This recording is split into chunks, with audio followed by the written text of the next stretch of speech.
Živijo, tukaj Valentin. Danes bom govoril na temo neuspehi so sestavni del uspeha oziroma napake so sestavni del visokih dosežkov. Ko opazujemo določene ljudi, ki so zelo uspešni, kar se tudi seveda izkazuje skozi njihovo finančno premožnost, ko opazujemo torej milijonarje, bilionarje,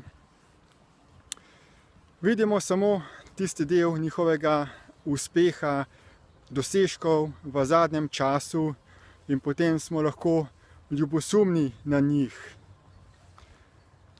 Želimo si podobnega uspeha, toda zelo malo je govora o tem, kakšna je njihova celotna življenjska zgodba. Če preberemo kakšno biografijo ali avtobiografijo kakšnega uspešnega človeka, bomo lahko videli, da je njihova življenjska pot običajno bila zelo težka.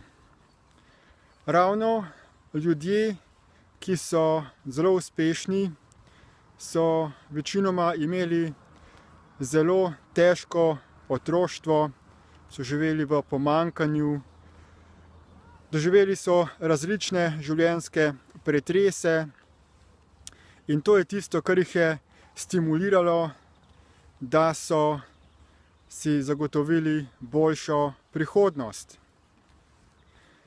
Še najmanj pa je govora o tem, skozi kakšne napake so šli, kakšne so številne polomije, ki so del njihove življenjske zgodbe.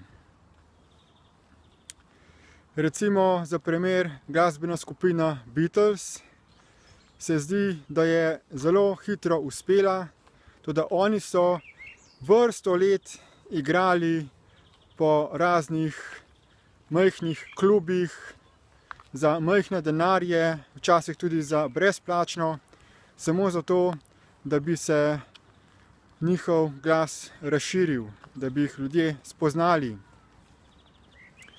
Potem pa v nekaj letih so postali svetovna uspešnica. V podjetniških krogih, recimo v Sloveniji, imamo podjetniške inkubatorje in start-up centre, start-up dogodke. Torej start-up so podjetja, ko začenjajo razvijati neko poslovno idejo. In na razne te dogodke pridejo določeni slovenski ali tudi tuji uspešni podjetniki in razlagajo njihovo zgodbo predvsem o uspehu. Še vedno je premalo govora o tem, kakšne napake so naredili. In ravno danes sem pa opazil, da se bo v nekem inkubatorskem centru začel prvi fuck up dogodek. Torej, fuck up so dogodki za jebanja, ko so ljudje poizkušali neko poslovno strategijo in jim ni uspelo. Zato je pomembno, da se učimo od drugih, kakšne življenjske strategije so bile uspešne, predvsem pa tudi od tistih, ki niso uspeli, zakaj niso uspeli, kaj so poizkušali in kakšna metoda zanesljivo ne deluje. Tako, da bi prihranili čas, da se ne bi učili na lastnih napakah. Na koncu pa vendarle vsak je svojevrstna oseba. Vsak ima drugačen karakter. Vsak ima drugačno družinsko okolje. Živi na določenem kraju sveta. ima svojevrstne veze in poznanstva ali pa jih nima. Skratka, številni dejavniki so, ki vplivajo na uspeh. Zato poleg tega, da se učimo od drugih, je pomembno, da na koncu tudi sami praktično preizkušamo razne metode in delamo napake. Napake so sestavni del uspeha in potrebno je narediti določeno število napak, zato da se doseže določen uspeh. Formula za uspeh je torej zelo preprosta. Če hočeš čim prej uspeti, naredi čim prej čim večjo število napak. To seveda ne pomeni, da boš sedaj namenoma počel tisto, kar veš, da ne bo delovalo. Ampak predvsem, da narediš čim večje število poizkusov, da uspeš.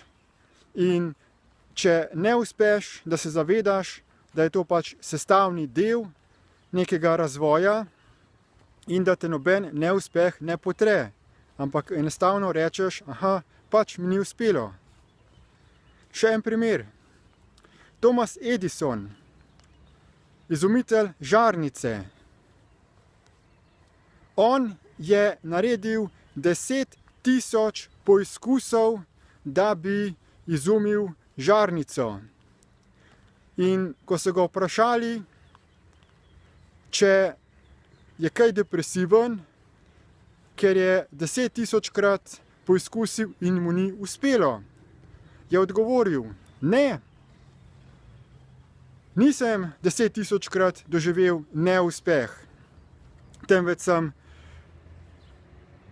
odkril 10.000 načinov, na katere žarnica ne bo delovala. Vsak neuspeh je torej en korak bližje do uspeha.